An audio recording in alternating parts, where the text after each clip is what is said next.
তেঁতুল গাছ রিপোর্টিংয়ের জন্য এপ্রিল থেকে জুলাই মাস পর্যন্ত সবচেয়ে উপযুক্ত সময়। তবে অতিরিক্ত গরম বা তাপদাহের মধ্যে এটি রিপোর্টিং করা যাবে না। সাধারণত ভেজা আবহাওয়া, মেঘলা আকাশ অথবা দু একদিন পর পর বৃষ্টি হচ্ছে, এ ধরনের আবহাওয়ায় রিপোর্টিং করতে পারলে সবচেয়ে ভালো হয়।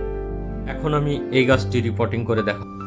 প্রথমে টবের চারপাশের মাটি খুঁড়ে নেব। এবার কাণ্ডটা ধরে হালকাভাবে টান দিলেই গাছটি উঠে আসবে। এরপর চারপাশের মাটি ঝরিয়ে নিব, এমনভাবে ঝরিয়ে নিব যাতে গাছের গোড়াটা নড়ে না যায়।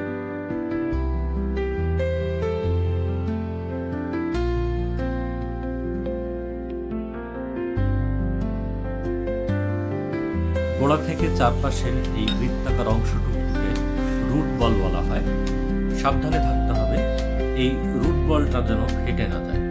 এবার মাটিতে যে সকল শেকড় বাকড় আছে সেগুলো ফেলে দিয়ে মাটিটাকে দুই ভাগ করে এক ভাগ বাদ দিব। বাকি মাটির সাথে সমপরিমাণ গোবর সার মিশিয়ে নিব। আপনারা চাইলে এর সাথে ভার্মি কম্পোস্ট, পাতা পচা সার, হাড়ের গুঁড়ো, জৈব সার ইত্যাদি মিশিয়ে নিতে পারেন। আমার এগুলো আগেই মেশানো ছিল, তাই আজ মেশালাম না। টবের ছিদ্রে এই ধরনের নেট ব্যবহার করবেন যাতে অতিরিক্ত পানি পাস হওয়ার সময় মাটিও পাস হয়ে না যায়।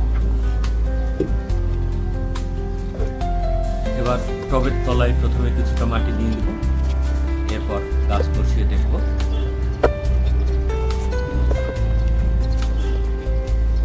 মাটি দেওয়ার সময় লক্ষ্য রাখতে হবে যেন একেবারে টব পরিপূর্ণ না হয়।